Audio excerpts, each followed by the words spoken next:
War Games suggests that Chinese invasion of Taiwan would fail at a huge cost to the U.S., Chinese, and Taiwanese militaries. It says that a Xi invasion of Taiwan in 2026 would result in thousands of casualties among the Chinese, United States, Taiwanese, and Japanese forces, and it would be unlikely to result in a victory for Beijing, or at least that is according to a prominent independent Washington think tank, which conducted war game simulations of a possible conflict which is preoccupying military and political leaders in Asia and Washington. Now, one thing that I noticed every one of these does not do is it does not, it almost like it's purposely not adding in other parties or their allies and other things. Again, this one, the exact details we are looking over. It says a war over Taiwan could leave a victorious U.S. military in a crippled state as the Chinese forces it's defeated. It says at the end of the conflict, at least 2 U.S. aircraft carriers would lie at the bottom of the Pacific, and China's modern Navy, which is the largest in the world, which would be in shambles. So as far as this goes, we're going to talk about this and, in fact, other war game scenarios done by our own Pentagon saying that this is not the case. And then also we're going to be talking about everything that is going on right now. There are rumors of full mobilization, plans to evacuate leadership in Russia's country. And, of course, Noah's Ark, we'll talk about that. Of course, what leaked as one of their plans in the eventuality that they had a nuclear conflict. We'll talk about this and so much more tonight. So much has gone down over the weekend. We'll be right back right after this.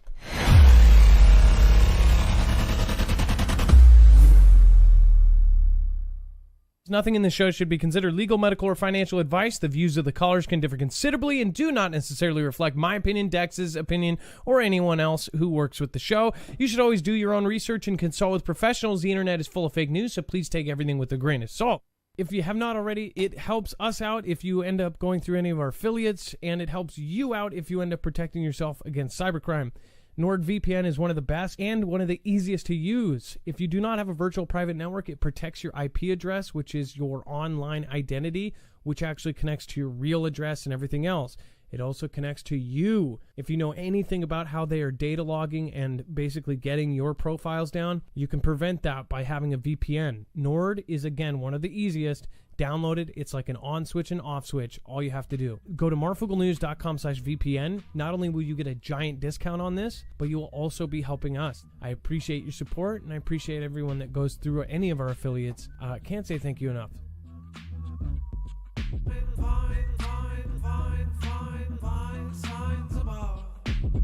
All going down and we find love. See the man and the signs above. All going down and we find love. All right.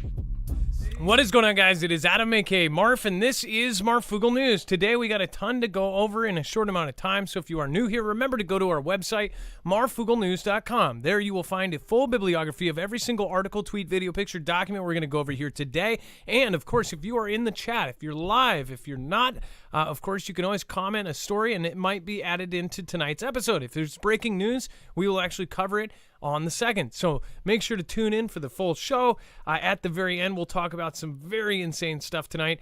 These claims are huge is tonight's show. Look for tonight's thumbnail, and then you will find a full source bibliography of everything that you are going to see here today. That way you know the source for everything we are saying, including all of the groups, tweets, anything that is on the side. You will have it right here at your fingertips. Now, also a great part about this is it is now a new website. If you went to the old one, you would notice that now there is essentially a paragraph of every single story, so you have a breakdown of it. So if you don't want to, you don't have to go to the actual story. You can get kind of the cliff notes right there.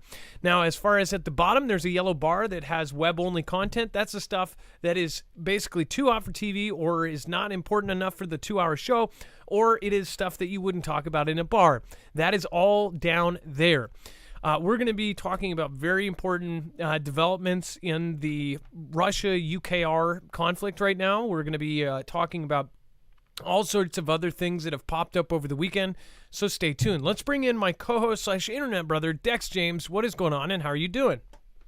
Hello, Adam, and hello, Foogle fam. I'm doing just fine. So going back to, so obviously this is a war game, but what's funny is our own war games, China's war games, and Russia's war games all show us losing if there is more than one major state power involved.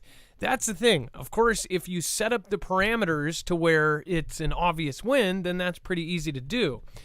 Do we know if they actually put them with all of their help in all of their allies' help in this, simulation conflict, or was it just us versus them? They did show Japanese forces, so they at least show some of our allies.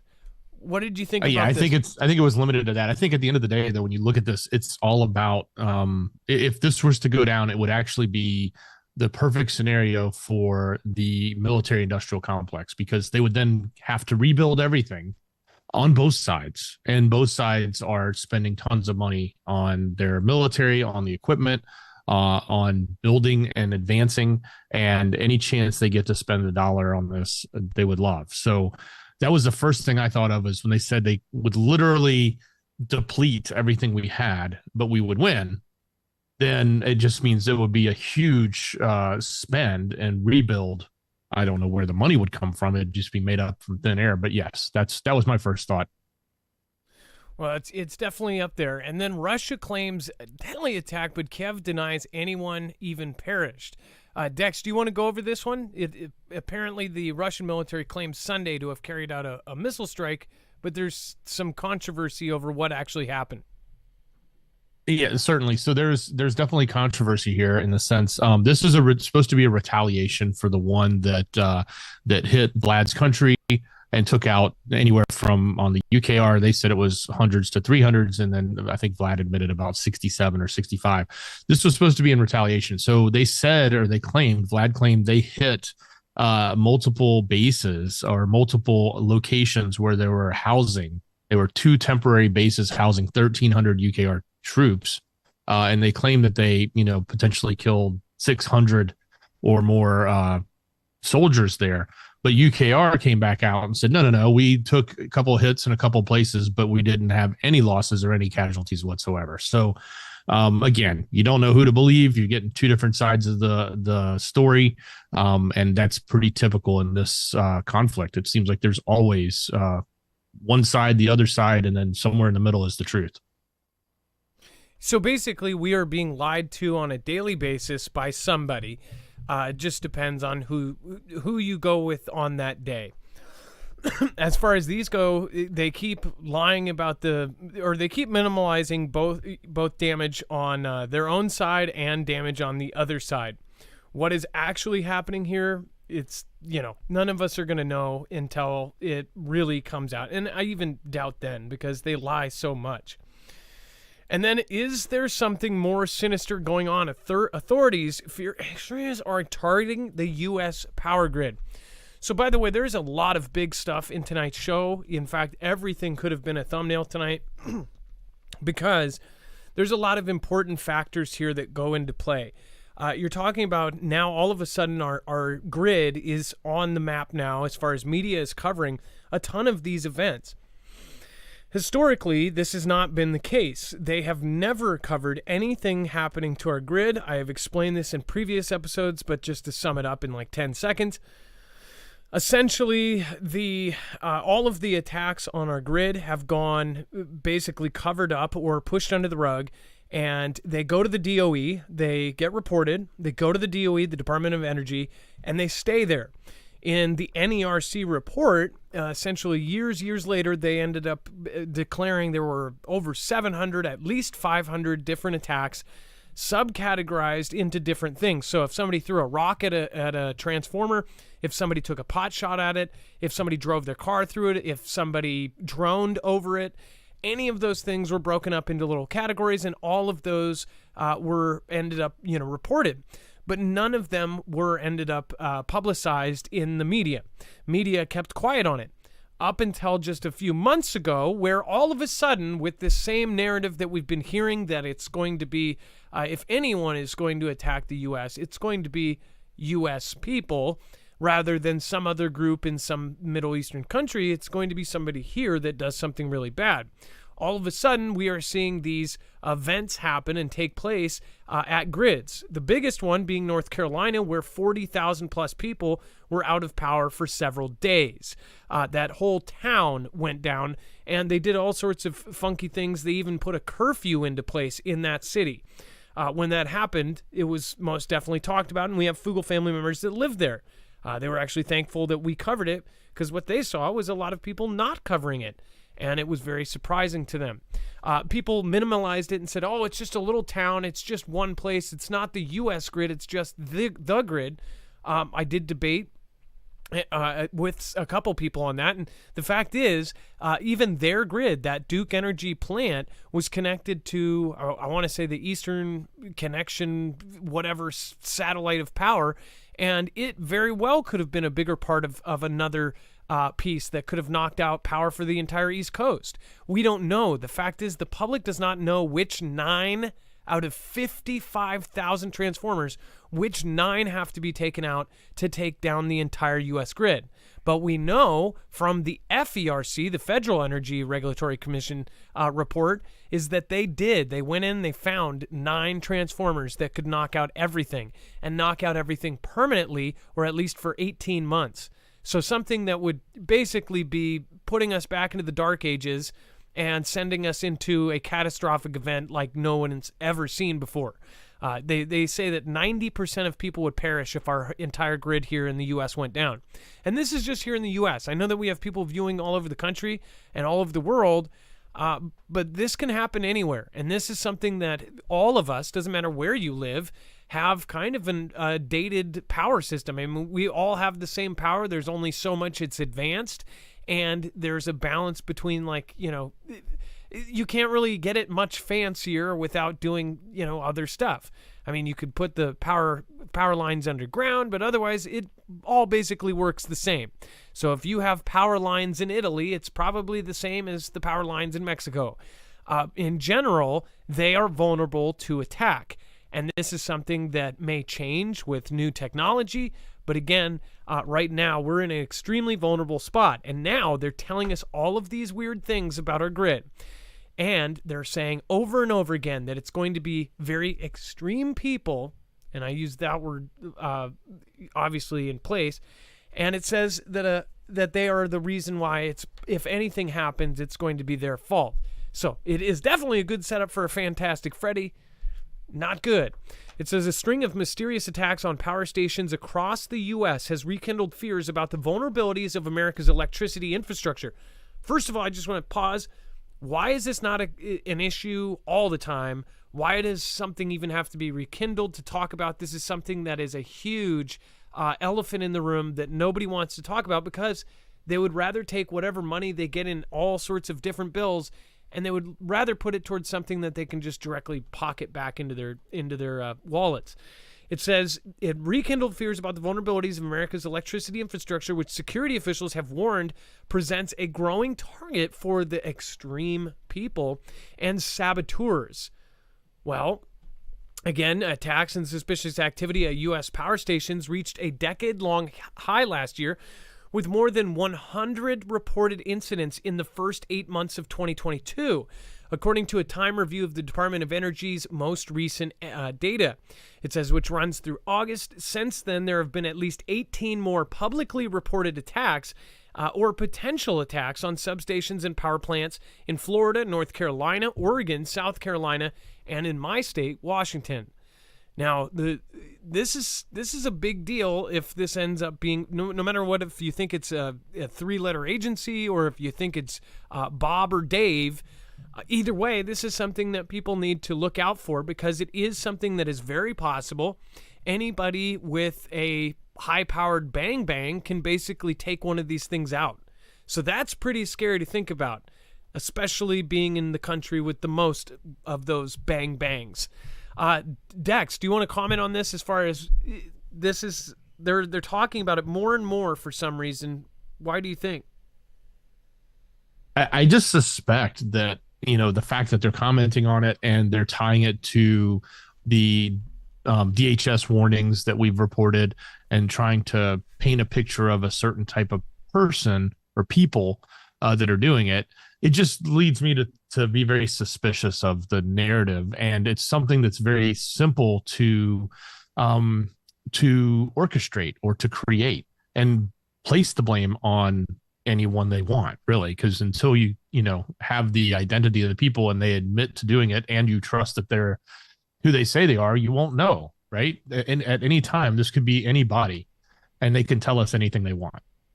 And this is an event that obviously, if these bad groups are around. So say if this is 100% true, that's bad. If it's false, it's bad. Why would they set this up? If you've seen these big events that have happened even before September of 2001, after 2001 happened, a huge event, people went back and they saw that there were all these weird articles and things wrote about how this was a potential thing, right?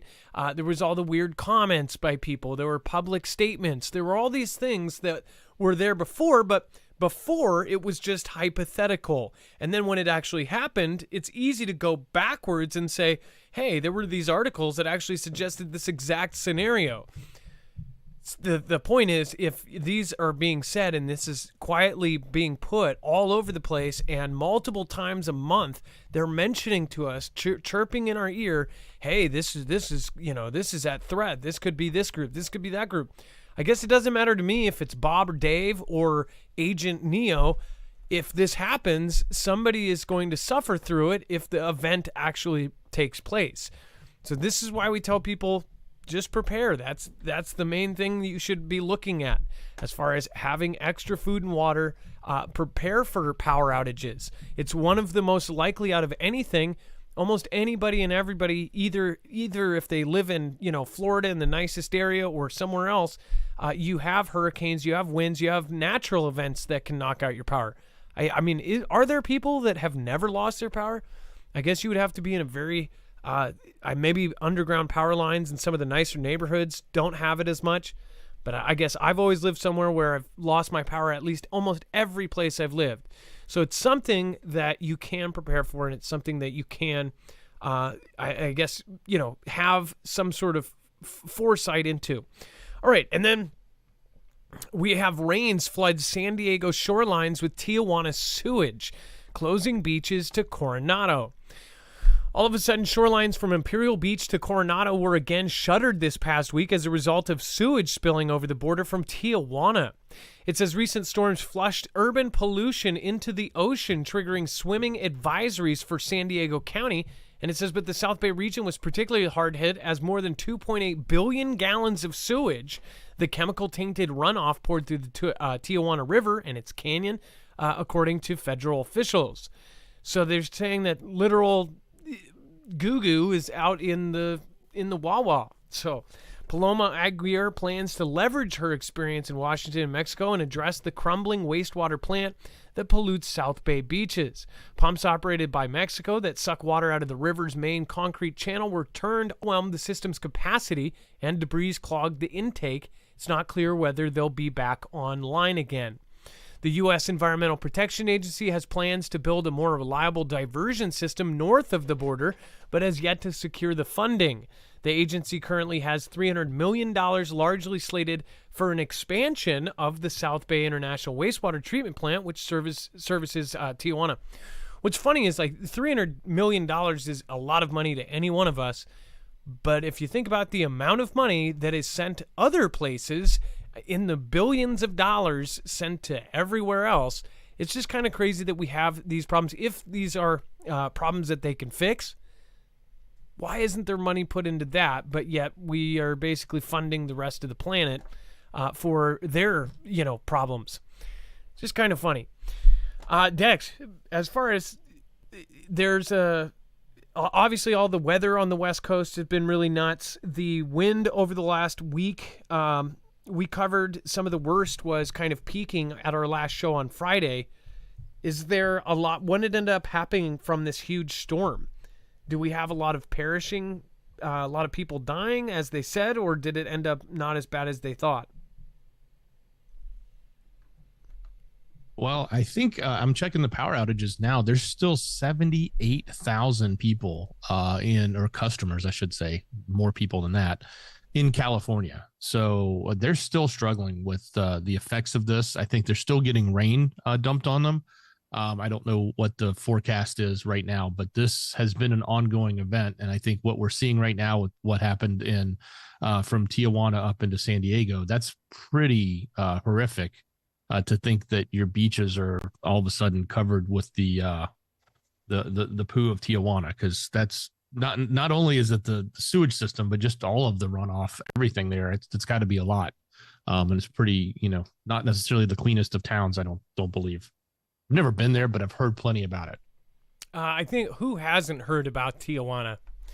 Tijuana obviously being like in almost every movie about the place that somebody runs to do some sort of, illegal activity or buy some sort of illegal thing. Now, as far as Tijuana, basically they're I guess they're worried more about the sewage coming over the border than the. Ilea, thank you for your support. Let's see here. There was a couple people, by the way, last show on Friday.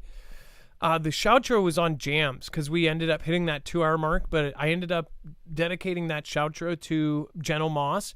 If you guys did not know, Friday's show was when we found out that Gentle Moss had passed. Gentle Moss has, of course, been a Foogle fan member for a long time. I'm talking with Ed, and I did find, of course, Gentle Moss's website where she wrote multiple articles, or at least she contributed a lot of really, really great stuff about tribulation, about the seventh trumpet. There's actually a bunch on there. So I'm trying to figure out a way to, one, remember Gentle Moss, and two, show you guys some of the work that she and her husband did. Her husband did a lot of the editing for her stuff and did a lot of the proofreading. So really, really good stuff, and they did a really great job with it. Ed is a great guy. He is, again, just a cool guy in general. So, and then Ilea, thank you so much. If we lost power for an estimated 18 months, let's see here. Would you ride it out at home, or would you migrate to a country that has electricity? So, Ilea, I think that's a really great question. And actually, so if everybody wants to answer that question, I would love to see what the answers are. But as we know from many people doing kind of the, thinking that out in hypothetical situations, I know Prepper Nurse has most likely done a whole episode on that, bugging out or bugging in. But I would like to point out that it is not going to be as easy as you think it is. There's movies like How It Ends that kind of show this very, movie-esque situation driving across the country. You would run into all sorts of bandits and people trying to rob you. How do we know that that's not actually the case? Also, if you're in California and you're trying to go up to Canada, or if you're trying to go to New Mexico, one thing to also think about is how do you know that they didn't get hit as well? Dex, isn't the Mexico power system somehow connected to ours? Wouldn't chunks of it go out as well? Haven't we had power go out on our side because of events down there, and vice versa, and same with Canada? ERCOT, which is the energy system in the Texas grid, is connected and can sell and put power into Mexico's grid. So that's connected. And then up in the Northeast into Canada, there's a huge connection with that portion of our grid. And I'm pretty sure that happens in other parts of the grid too. But I know that the Northeast, we've seen those massive blackouts back in the day. A lot of times those would happen all the way up into Canada as well. Well, so in Texas, I think, is one of the best places to be if something happens, just because I know that the DEMSO team, EMP Shield, is helping protect the Texas grid. I almost guarantee they're not obviously done retrofitting and fixing all this stuff, but they are also a separate grid from the rest of the country. So if the rest goes down, Texas might be there. So I guess you could try to go to Texas, right? But I believe Texas might even put up walls of their own and be their own little place and not want to. You have to think about, if this really happened, how are people going to act? Are they going to be friendly and say, hey, we got tons of supplies and food in here, come on in? Or are they going to shut out and say, this is ours, we've got resources here, we're going to keep them? Also, How would you get from California if there was an EMP? If there wasn't an EMP and our grid went down from taking out 9 different locations, then I guess it would be a different story. You could still drive, but would you even be able to get down there? Because all of the cars, everybody would be evacuating. It would be a gridlock. There would be accidents. There would be no, of course, emergency services. You wouldn't have ambulances responding. You wouldn't have police because police would be going and saving their own butts. We saw in Hurricane Katrina, the sheriffs and the police, they basically left their posts, and it wasn't because they were afraid. It was because they were going to save their own families. That's on record. Sheriffs going, well, I just left. My mother-in-law was in a home, and they had no power, and it was like, save my grandma or work, or save my mom or work. They're going to go save their mom. So that's going to happen all over the place. It's a crazy thought to even think about. There are a group of people that don't even want to think about these kind of events happening, but this is news from a prepper standpoint. So we ask these questions. Very great comment, Aliyah. But I don't know. I don't think you would be able to get more than a state over unless you were unless you had a group or you had a lot of protection and you knew how to use it and you did use it. I don't know. Heath Spear, thank you so much. And then also, if it was a global event, like if it was a solar flare or something like that, a Carrington level event that hit direct on. Heath Spear, thank you for the cup of coffee. And Kevin C. says, Jesus said, if anyone desires to come after me, let him take up his cross daily and follow me. Hey, thank you, Kevin C. Love your profile pic. And then Barbie Burns Fat, happy to catch you live. Appreciate y'all fighting the good fight. Thank you so much, Barbie, again, and everyone who stopped in last show. So, yeah, as far as researchers could track the GPS location of all of California's new digital license plates. Talk about dystopian. Dex, do you want to talk about this new tech and what they're doing with it? This is crazy. It's disgusting. There's this new tech out called a Reviver plate, and they sell it in California. I didn't know they had it. Maybe they do it here. Or they're going to. Apparently, it's a digital license plate that you can opt into, and if you have it, it's you would think it's kind of cool because you've got like this license plate that's digital, and you can customize a little message in the back that says "Go Dogs" or something like that. If you're a football fan. And if you're buying it from a dealer, it might have a dealer's image, like the dealer plate and the logo in there until you've customized it. It's going to advertise, Ed Voiles or whoever your dealer is.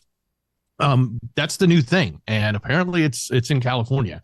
They also have GPS in them, and they also have the ability to let you know if your car is not where it's supposed to be. So then you can say, hey, it's been stolen. And then underneath the plate, it'll read off the word stolen so that people see that car being driven around. They know it's a stolen vehicle. So kind of an interesting use of the tech. But what happened is some hackers had determined a way to get into Reviver, the company, and actually get access to all of the plates that were out there, and they could see where they all were. They could get access to the GPS. They could change the images on them. They could change just about everything on them. Now, fortunately, they weren't nefarious who was doing this. So they found it. They told them, they informed them about it. And I think it took them about 24 hours. But it just goes to show how some of this new tech, especially when it's new and it first comes out like this, there's always, and it's not even the fact that it's new, even old tech always has ways that people can crack and break into it. It really matters is how good is the company behind it that is trying to solve the problems. But in this case, they did fix it within 24 hours, but it was a pretty big vulnerability should it have been exploited. And you could have been tracking or capturing all the data from every one of these vehicles that has it in California. Now, every car doesn't have it, but a lot of new cars have it. It's packaged with dealers when they're selling, Mercedes, stuff like that. It's an upsell item. Get your digital license plate on the back of your car and make yourself look cool. Now, could you find some pictures of what these actually look like? Yeah, I put one in screener. Okay, so the thing is like this is... So you see the conveniences, which it lists a couple of them, like automatically paying your toll, if your car is stolen, saying stolen on the back, or it might even, if somebody took your kid in it or something, child inside, whatever, list of things that you could end up doing with this. What's freaky about it is the back end, of course, had what we thought it would have. It actually has the tracking capabilities that everybody knows this stuff does. Like, obviously this is the new push, and this is what is going to happen in the future. New cars being all electric. This is going to be something that's like a gimmick at first and convenience and this and that, but this is just a way to track more. We've also talked about a system that will prevent DUIs forever, or take them down to zero, right? Where the car itself, and they're trying to push laws to where every manufacturer has to have some version of this, where if you are impaired, if a camera, they've had all sorts of different ways to do it, but a camera in the rear view mirror, it sees you blink too many times, then you can end up having the car shut off. And people have wondered, well, is this a way that they can remotely control cars? And if they don't want you to travel, they can turn it off. Thinking about the scenario with CV and what happened and how they locked people down. Even though I was just talking about this with Mr. Gentle Moz, even if you say if they locked everybody down during CV, they locked everybody down. They gave certain people essential passes. But in my state, it seemed like, one of my neighbors works at a grocery store. It was like she had an essential pass signed by the governor, all this, but nobody was really getting pulled over. Nobody was actually enforcing these rules. And if you could go to the store, what says that you're not, if you get pulled over anywhere, you could go, oh, I'm just going to the store over here, or I'm going to this store or that store. You could go get food. You could go get this. Well, in the future, you could literally have it to where you can't. They will only turn on your car if you have that sign notice or something, and you put in a code to your car allowing you to drive.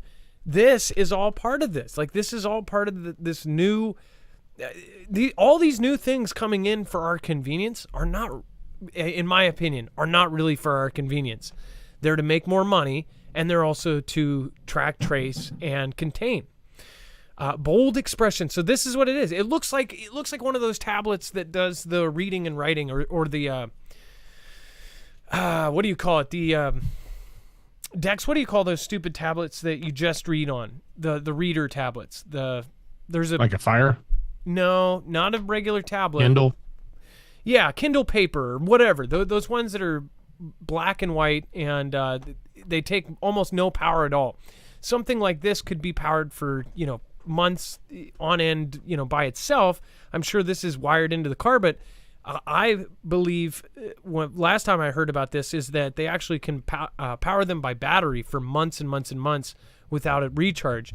So if you think about it, years. If you were gonna, years. If you were gonna buy something like this, you would want to make it accessible so people could put it on their existing car and have a system where they could just go online, register it, and switch it out. Bold expression. Yeah, you're so cool. People don't get it. I bet you if you looked into the actual company that makes it, you'll probably find some people on the board or somebody at the very top connected with all sorts of weird stuff. Maybe not, though. Maybe they're just cousins or roommates of people in Congress or something. Who knows? And then, of course, $7 a dozen. Why California eggs are so expensive and increasingly hard to find. Sorry, Aaliyah, we're picking on California today. But obviously, there's a lot going on there. And it says that Golden State shoppers are shelling out extreme prices for eggs amid an outbreak of bird flu that has taken the lives of millions of hens and left local grocers struggling to stock cartons that comply with California law. It says, I literally just came from another store because they were out, says Princess Hodges, 23, who managed to snag an 18-packet food for less in West Adams after striking out at a nearby Ralph's. I was extremely surprised because it was a staple. Egg cases were bare across Los Angeles County this week, from Trader Joe's in Long Beach to Amazon Fresh in Inglewood. It says Target in Mid-City and to Ralph's in Glendale. Those such as Hodges, who found cartons, were shocked by the sudden spike in price. It says, I've never seen anything like this. Anna Sanchez, 32, who scoured the half-empty shelves at Smart and Final in the University Park looking for a dozen eggs for less than $10. The cheaper ones just aren't there. So from milk, from butter, all of the the literal staples, can you imagine? That's insane. Paying anything close to that. It says that the average retail price for a dozen large eggs jumped to $7.37 in California this week, up from $4.83 at the beginning of December, and just $2.35 at this time last year. they've always been like $2, and that's after raising of years of stuff going up. $7.37. Why? Dex, do you think that this is a push to get people to try the fake eggs or the non-farm raised eggs? Something like that? I don't know if there's if there's an end game behind this, as much as it seems like it was so long ago that we were talking about all the cullings of the chickens. But I guess there's like this lull when you feel the effects. And, a lot of that happened. We covered it back in the summer. We covered it a little bit into the fall, if I recall correctly, going into the fall. But that was about the end of it. But here we are. And this is not just California. It's happening right where I'm at. I mean, eggs are $6, $7 everywhere you go, if you can find them. I've been in Costco twice and they haven't had eggs. I got them one time. I got lucky the last time we were in there. They just happened to have a little bit left on a pallet and everybody was in there grabbing them. They had a big sign, limit 2. And I was able to get my 2, but still. Yeah, it's happening everywhere. And it's obviously a shortage. And it's, the only thing I can think of is there's like this ripple effect from when they culled off those chickens. It took a little time for us to actually feel the effects of that. It says that the cause is an unprecedented outbreak of highly pathogenic avian influenza, commonly known as the bird cough, that has taken tens of millions of egg layers nationwide. Among these are millions of cage-free hens California relies on to comply with the Proposition 12, the 2018 Animal Welfare Initiative that took effect last year. So you're talking, the president already said it, by 2030, 8 ounces of steak will be the limit for a month. And use this example, like where a steak, if you were to eat beef in general, it could be hamburger, it could be whatever. If you were going to eat real cow beef, then you would be limited in the future to 8 ounces a month, right? So something like a steak in the future, and that's a pretty small steak, would be like a fine bottle of champagne. You would get it for a special occasion. You wouldn't eat that on a daily, or you definitely wouldn't eat it on a weekly basis or anything like that. It would be something extremely expensive, extremely, we're having steak. Now, steak is already sort of like that now because steak is now $20, $30, all this. Imagine in 7 or 8 years when they're saying that it's going to be limited. Now you take eggs, you take milk, you take butter, you take a lot of these staples that used to be something that, everybody could attain. Now they're making it to where it's almost unattainable for anybody working any kind of job that's making less than $300,000 a year. If you look at what people are doing without food, even in the equation about what you can make at even $15 an hour minimum wage, and then you look at rent, here is a horrible example because a studio apartment that the bedroom, bathroom, living room, everything is the same room. That's like $2,000. If you're getting into a 1-bedroom, $2,500, 2-bedroom, $3,000. And if you're making $2,500 a month, you're living with people, and then you're not even taking into account anything else, car, gas, any of that stuff. So when you get up to $7 a carton for eggs, this is something that something has to change. This is horrible. This is inflation / this is that. But watch. They say it's because of the culling of all of this, but watch. I bet it's not going to go back down. When we have millions and millions of eggs, even if they do, something else will go back up. And then held in suspected prison plot after a U.S. tip. This is a 32-year-old ran to the story and man has been detained in Germany following a tip from U.S. security officials that he could be planning an attack with deadly chemicals, officials said Sunday. So remember, this is another sign. We already covered something just last week that said that they were catching all of these terrorists, and that the border caught so many of them, and it was up from this time, and it was so many. And they pointed out that if we're catching more, that means that also a lot more are getting through. Now there's, of course, these... and by the way, we haven't had these huge T attacks like we did 10 years ago where it was like one thing after another. It was like a train station here, it was this here, it was a mass this, mass that.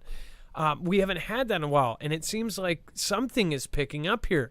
It says police and prosecutors said that the man and another person were detained overnight in the town of Castrop-Rauxel, northwest of Dortmund. It said the authorities said in a joint statement that the man is suspected to have planned a serious attack motivated by for which he had allegedly sought to obtain the potent toxins cyanide and ricin. It says, and I believe it's ricin or ricin. And it says specialists wearing anti-contamination suits were seen carrying evidence out of the man's home. So remember, if this was real and this guy did get caught, he's not the only one. We still haven't seen a massive chemical event. And that is what DHS and others have actually warned us about before this warning about U.S. citizens taking out the grid and all that. Before that, they have heavily been centered, and the real money is going towards radiation and chemical and drills regarding this. Take New York, for example, where they drilled actually releasing a harmless substance into the subway and then going to all of the exits of the other subway exits and actually measuring how it would go through the airways. So they're practicing and prepping for this. On top of that, I showed you the DHS list of all of the stuff they wanted, including a mass fatality tracking system. They also wanted, of course, to make some sort of detector that was mobile for chemicals and radiation and all of this. Dex, do you want to comment on this? Well, the fact that they were going in with anti-contamination suits, it's pretty serious what they were concerned about.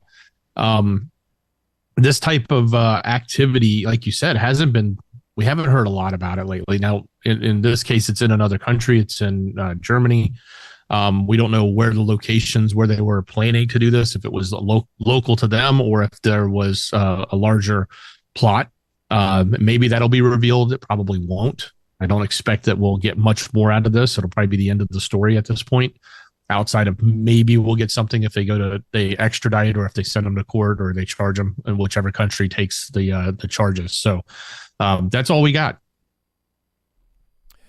And then before we talk, so the Bolsonaro thing and the Brazil, man, does that not look like a replay?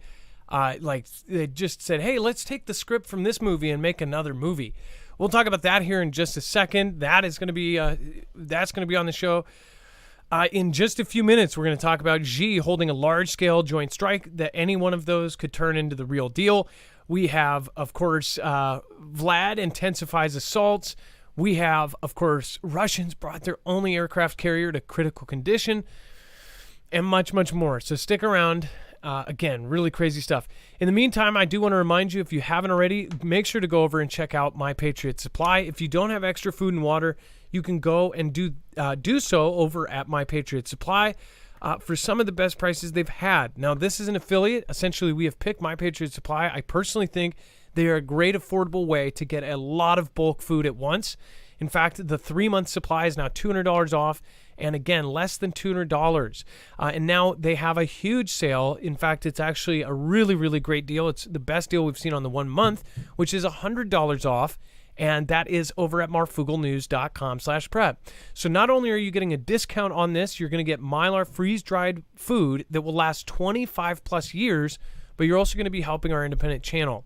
We don't have a network. We don't have a multi-channel network. We don't have a multi-billion-dollar company behind us. We just have you. So thank you, everybody that does do that. Otherwise, make sure to share our stuff out. Get us to somebody new who's never seen our show. Again, marfooglenews.com/prep. They have tons of great stuff. You can also get the Alexa Pure Pro, which is a gravity-fed water filtration system that can get rid of 99.9% of anything and everything. That's going to be great to have if, say, something happens to our water supply and you would need to basically put everything and anything through that. That can do a whole lot of water, again, at once. Whereas if you take, I can't imagine taking a shower through a life straw, but again, that's a really great system. Go over and check it out. marfooglenews.com/prep. You can also get iodide pills there and survival gear, cooking gear, most importantly, survival books. because you won't have Google if something really does happen. All right, and then Bolsonaro supporters storm the presidential palace and Supreme Court. When I saw this, I think I tweeted it. I do believe I tweeted it out. Yeah. I was like, are you kidding me? The same scenario happened there as what happened here. And guess what? It happened on J8. So, and I said they're probably going to call it the J8 event, right? First of all, if you don't know the whole back run, they all put a ballot in a box and they picked their people and the results came out. Well, a lot of people, in fact, a ton of people, don't believe those results and they're pissed off. They believe that he indeed won over the other guy, and basically they're pissed off about it. Well, they had a big thing. It says hundreds of hardcore supporters of the Brazil's former president, Bolsonaro, have stormed the country's Congress, presidential palace, and Supreme Court in a stunning security breach that was immediately compared to the J6, right? Of a U.S. app by followers of Donald. It said the veteran leftist Luiz Inácio Lula da Silva was sworn in as Brazil's new prez last Sunday in celebrations attended by hundreds of thousands of Brazilians. It's so crazy because this is literally the same thing that's going on that went on here, only it's happening in another place. And to me, it makes me feel like the people at the top are like, they're like, well, aren't people going to kind of notice that this is exactly the same? It's so weird to me that this is going on right now. And also, it's just crazy to me, and it doesn't matter where you go in the world, there's this whole this versus this side, right? It's being divided across the planet. Divide and conquer. And what are they conquering? They're not just conquering a place, they're conquering all of it. Dex, when you saw this, what did you think? I mean, like, is this just not insane? It is. And there's some interesting reports coming out, something to the effect of around 1,300 to 1,500 people being detained and held in a makeshift location, like a stadium or something like that, or an indoor stadium.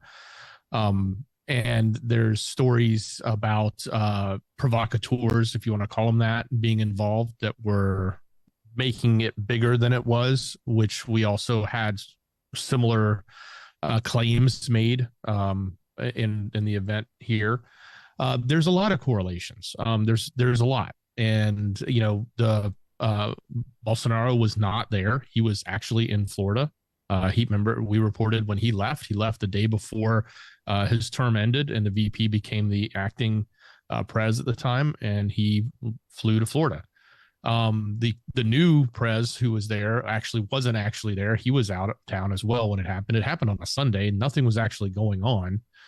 Most of the places, and the other thing is, they said a lot of the police seemed to be complicit in it, or at least allowing it to happen, which is also another thing that we had some comparisons to. Some have made those claims. So, there's a lot of correlations that could be drawn here for sure. Well, I guess if something's not broken, don't fix it, right? If you found a little, it's kind of like, oh, if the door squeaks, put some WD-40 on it. Or if once you learn how to ride a bike, you always know how to plant agents, right? Something like that. I don't know. And then once this loads, we had to do this a little differently here. Brazilian democracy now facing its most crucial test. Will military intervene? Following this whole story, which, by the way, a lot of people that when I tweeted, some people said, I don't care. Who cares what's going on over there? You have to realize everything in this whole world is connected through money and corporate greed and the 5-6 groups that are in charge of it all. remember that the people meet when they do like a builder group meeting. It's not just the U.S. people. It's not just Canadians. It's everyone all over the planet. And the most powerful people. It says, once again, observers of Brazilian politics have a sense of deja vu since the Bolsonaro 2 years ago after the election of DT. Brazilians have been living in kind of a U.S. multiverse with 2-year delay. Go ahead, Dex. Did you need to say something? I was just going to interject on your comment about why it's important. They're the number 8 country by GDP. Yeah. They follow France. They follow the UK.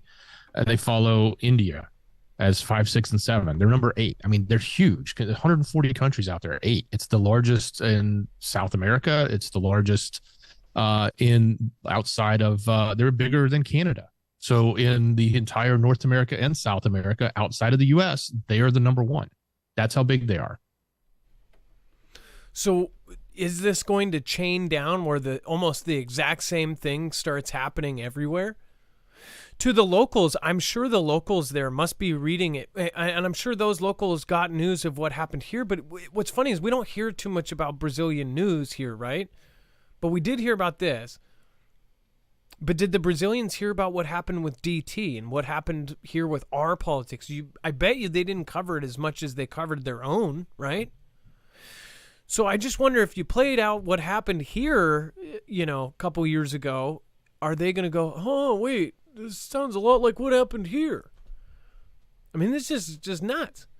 It says, first came the candidate who broke every rule of civic decorum in politics, who once did not become any more presidential and kept saying things that were months unimaginable coming from a president. He's literally their version of T-Man. And it almost makes you think, what is there going to be a T-Man figure in every country that somehow comes to power out of nowhere, and then it gives them the enemy to go after and then put in place all of this crazy crap?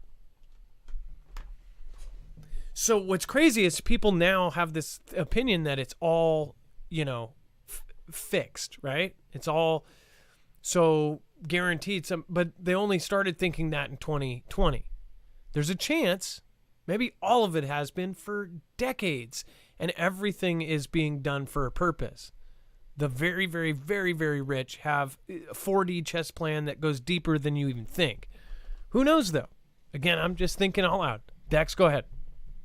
Well, and the other thing that's going on is, and the sort of the last part of this article that I think is really fascinating is the fact that Bolsonaro had a very close tie with the military there. He spent a lot of time as a leader in the military. So it's not just that they liked him, he was part of them. So there may be, they're making these correlations, not necessarily correlations, they're making these assumptions that if something was going to happen, it might be similar to the 1964 military coup that they had in that country. And that's why they're saying it's pretty much the last option. If the military intervenes for Bolsonaro, then we could actually see something. But here's the downside. The current prez is backed by Xi. The current prez is backed by our president, B. So, even if their military wanted to push back against and do a military coup, who do you think is going to fly in immediately and go up against these so-called quote unquote bad guys? So do they look at that as like saying, well, we're gonna take on America and try and get our country back, or are we just gonna fall in line? And I guess that's the real question about what's going to come over the next days, weeks, months, if anything. Of course, the shift in power there is actually very significant. The new prez was formerly a felon, was in prison, was released, and then they put him in to run in this position. There's a lot of things he's running on that a lot of the people there don't want to see happen. A lot of the opposite end of the spectrum, so to speak, of the politics, especially in line with a lot of what Xi does. So there's that type of stuff. And we're going to watch this unfold. Pay attention to what happens there, because there's not only is it following some of the things that have happened here, it could also be foreshadowing some of the things that may happen in other countries if they try to do something. So pay attention. That's all. Yep, it could cause something that sends shockwaves around the world. Richard Ball, thank you again, actually twice. I don't know if you meant to do that twice, but thank you for the 2 super chats. Richard, when you do a regular super chat and it's not a super sticker, you can always write a message. You can put any kind of message in there, say hi, say hello to somebody. Thank you so much, Richard. I appreciate that. And then Survival Living, hey, what's going on? If you guys haven't checked out Survival Living, great channel, great buddy of ours. Again, Survival Living is actually on our friends page. As is Ilea as well. But on our friends page, we have creators, and we also have, of course, all of our mods. So make sure to go check it out. He is down there in the S section. Survival Living does a lot of videos that definitely complement ours because we talk about the issues. He gives you some of the solutions and how to prep for them. So make sure to go check it out, Survival Living. Thank you. And again, you don't have to do that. Thank you. Meba007 says digital car odometers can be hacked and changed without a trace. Shout out to the mods. 007, yes, there's all sorts of, to have a car that's all digital that can be hacked is not good in general. It's transportation. It's how people get around.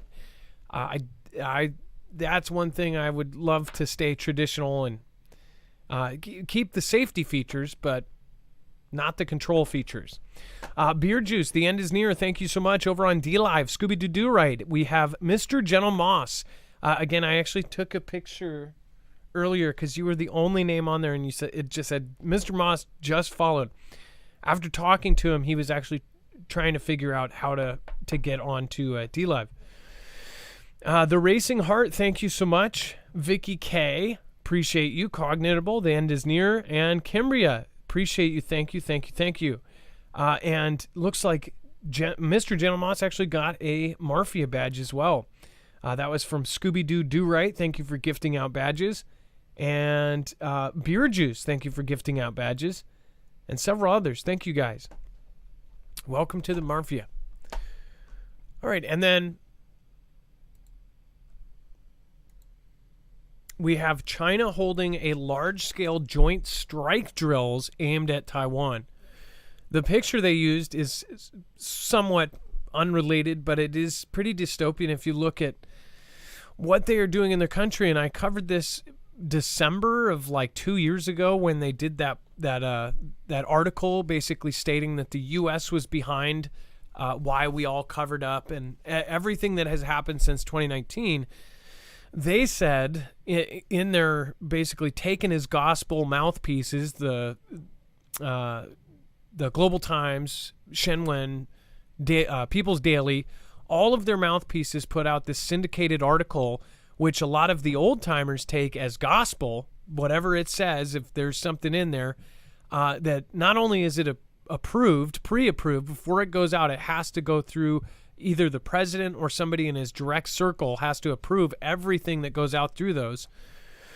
But they said that not only were we responsible, that they were going to defeminize their country and that they were preparing for war, that they were going to go to war, and to get everybody ready for it, basically they need to stop, worshiping feminine idols on television. They literally changed overnight. They changed how their television works, how their TV shopping works. Any character that had a big following, they immediately wanted people not to follow those people and instead follow the government. They would rather you not worship anyone besides, Xi. So lots of crazy things going on here, but this is a massive drill, and it says the Chinese military held large-scale joint combat strike drills starting Sunday, sending warplanes and Navy vessels towards Taiwan, both the Chinese and Taiwanese defense ministers said. The exercises coincided with the visit of a group of German lawmakers who landed in Taiwan on Monday morning. Leading the delegation is the Mari Agnes Strack-Zimmermann, who leads the German parliament's defense committee. So obviously, you have people in very important positions considering, or I guess relating to war or a conflict or militaries, all visiting Taiwan. Something is in the making here. It's not like we're going to get hit in the side of the head with this, but I think that if Taiwan does get taken over, I don't think people are going to realize how fast that this is going to get bigger. I think people are going to think, oh, it's just going to be like Vlad and there's going to be sanctions and this and that. China is more prepared for sanctions than Russia ever was. China has obviously had Russia to use as an example, and that may be why they're stocking up on everything from corn and grain to natural resources to everything, to even buying up record numbers of gold purchases.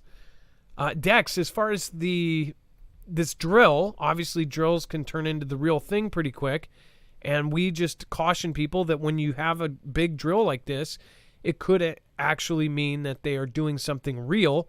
It's a good way to move military.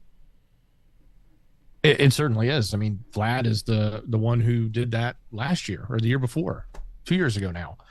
He did a drill, and then a year later, he took everything that he moved in that drill and went right in. So we have to pay attention to these every time. This is also, I've said it, I'm going to sound like a broken record, but I've said it before. This is a stress test. They stress Taiwan every time they do this, and they do it to see the reaction. They want to see how fast they react. They want to see how fast they move, which fields take action, where do the planes go airborne from, all those things that they need to be tracking, so that when it is real and it's a real event, even if it is disguised as a drill, they being Xi can be prepared.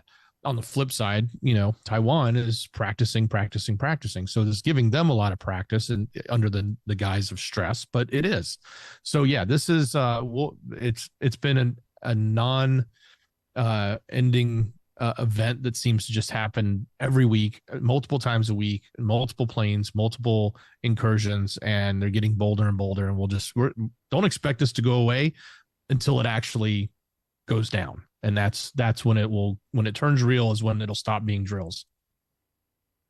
Basically, because they don't care about the repercussions and they're not worried about hurting feelings, they've been practicing every part of their plan to actually take the island. They've been able to go in with almost every type of plane and see how they react. They have been able to go in with every Navy vessel and see how they react, how they end up chasing them out. Here's another thing. If you think about when they go in, they can see every part of the island that they do this to, how fast the response is, how many they end up sending out. Because in Taiwan's eyes, if this is really what's going down, then Taiwan thinks any one of these could be the start of a real thing. So they keep sending out their responses, and who knows, maybe if they had some information of the real one, they would send the whole 9 yards. Maybe China's getting bad information because they know that they're screwing with them. They're only sending 2 jets when, if they knew it was real, they would send 15 jets to defend. But it looks like they're taking notes on every response. Like Dex says, it's a stress test. And then Wargame suggests this. We went over this in the beginning. I just wanted to touch on this again.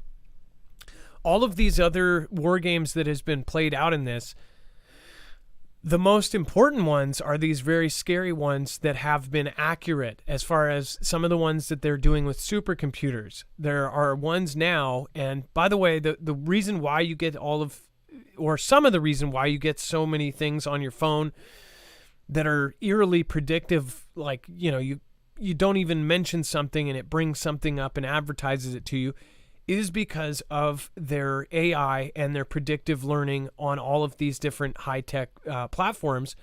They have come up with ways to basically nail down what you want, what you're about to buy, whatever you're doing. They have done so many far more dystopian and evil things with conflict and supercomputers and doing these drills. The supercomputers are the quantum computing, supercomputing, the things that they have done show the U.S. losing in multiple scenarios. And what's scary is they've done it for other things, more simpler things, and it's like the accuracy rate keeps going up. And a lot of the results of these are shielded from the public. They're doing things with these things, with AI and these tests, that you couldn't even imagine. It's kind of funny. I watched Don't Look Up again. I've watched it like 4 times, and because I'm always catching something new. But in that movie, they make fun of basically a combination. If Elon Musk, Zuckerberg, Gates had like a love child, that was one of the main characters in that movie. That was one of the main, would you call it a protagonist? The guy that the social media empire, the Bash guy, right? He's the one who says in the movie, I've got 50 million data points on you and I know when you're going to die and how you're going to die. The thing is that is something that we have actually talked about, and they're making that into real life to the point where they can basically tell when you are going to perish and from what. How do they know that? They're not psychic. Well, apparently these are getting so accurate, then they're basically telling the future. I mean, this is just wild stuff. It's stuff that we can't even wrap our heads around. So I just want to point out, most of the ones that are done with the most accurate ways show us losing. And I don't want to think like that. But again, we had multiple presidents and multiple people who everyone questioned their loyalties when they made decisions for our United States that made us weaker. They reduced things. They reduced numbers. They reduced ships. They trashed ships. You know, one of the best things I saw T-Man do is when they were about to scrap a bunch of ships, he said, no, put a new coat of paint on those and let's keep them around. Like, that's what we should be doing. We should take old vehicles and old stuff and try to revamp it and use what we have and spend the money to repair it. Because they're going to need everything they need, everything they got. And I think that is why they are testing shooting nukes out of cargo planes, because we have no shortage of cargo planes, and there's thousands of them. There's a huge fleet. Think about that. Any cargo plane that is currently a FedEx or a UPS cargo plane can now be turned into a weapon. It can be turned into a military plane at the snap of a finger. Now, Dex, do you want to talk about that? And then Russia intensifies assault on the UKR salt mining town.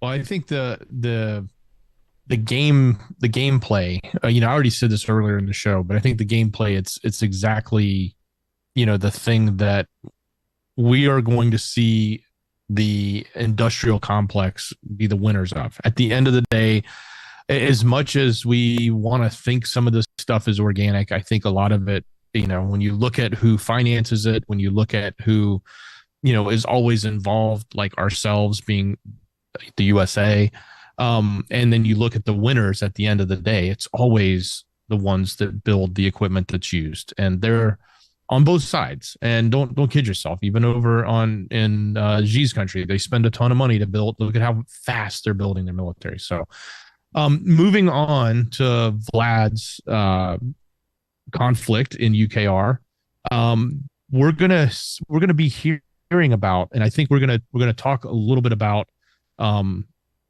the escalations, and we're starting to see little bits and pieces of it, in the sense that you had the tit for tat, as they called it, even though both sides say, oh, you didn't really hurt us, but they've gone after these bases or locations where people were sleeping, or where they were living, and then we're seeing this intensification slowly.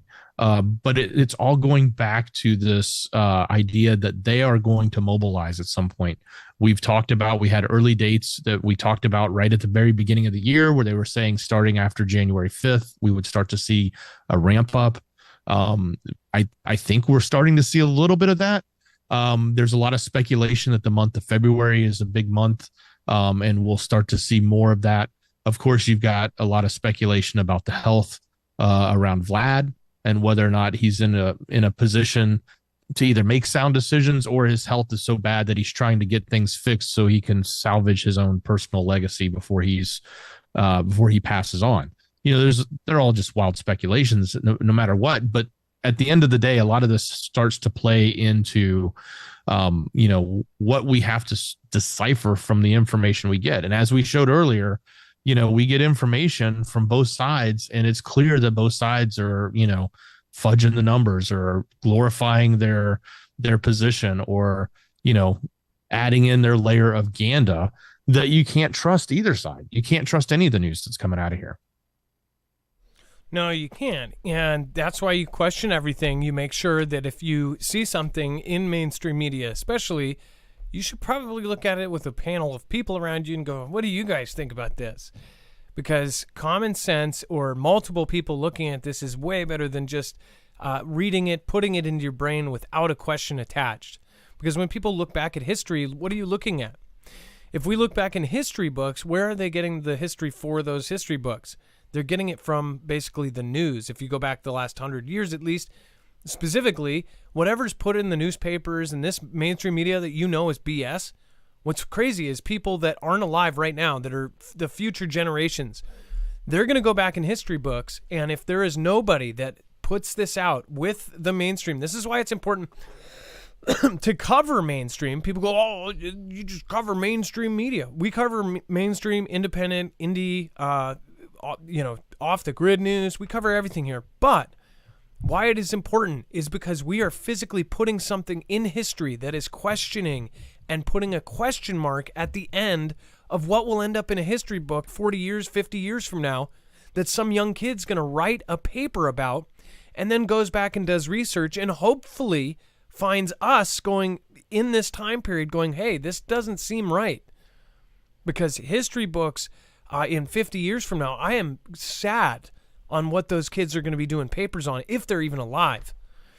It's intensely screwed up how much BS we are dealing with now. But it also makes me wonder, how much did this happen in the past? It makes me question all of history. And it should make you question it too. What were they doing in their ancient newspapers, right? They were fudging the details. I bet you. All right, and then we're going to talk about the Noah's Ark stuff. Like, this is nuts. There are some serious rumors going around right now, and they are serious because they're actually coming from some serious places. So they're not just coming from, some backwoods group or the tabloid or something like that. So we'll talk about that here in a second. I do want to remind everybody, if you haven't already, make sure to go over to marfooglenews.com/EMP. You can actually protect yourself against an EMP strike, an electromagnetic pulse, and you can protect yourself against a solar event. A Carrington level event happens, again, that could knock down entire grids. As far as the EMP shield, it is a device that can actually protect your cars, your trucks, your ATVs, your motorcycles, your RVs, your vans, your house, even your ham radio. They make a device for pretty much anything, including generators, gas generators, and even the Flex 1500 solar generator.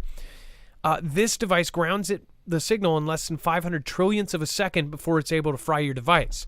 So if you do have multiple cars and you're worried about either bugging out or being able to get home to bug in, then I would definitely recommend getting one of these on. The most popular is the car version. They now have a micro, which is about, I would say, a third of the size of this normal one. The micro can fit in your hand. It has the same protection, and it is absolutely, it's 100%, it's 100% smaller and the same protection you get with the big one. Go to marfooglenews.com/EMP. When you go and purchase one of these, not only do you get $50 off, you also support our channel. They give us a commission. That way you are supporting independent media at the same time as protecting yourself or one of your family members or someone you care about. The car version can be put in less than 10 minutes, 15 if you are really, really bad, but you don't have to be a mechanic. It's literally one of the easiest things to put in.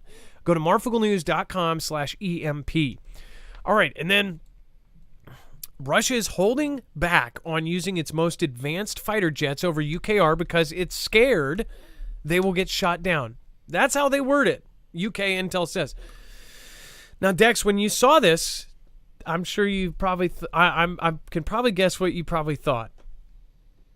Certainly, it's exactly what we've been saying. Like, why would they put out their most expensive? Why would they use their best equipment if they don't have to? Like, why? What are they holding? And why would they give up all of their and use their best equipment if they thought there was the chance that a conflict would break out with NATO and they would need it for a much bigger deal than just little old UKR, as they call it?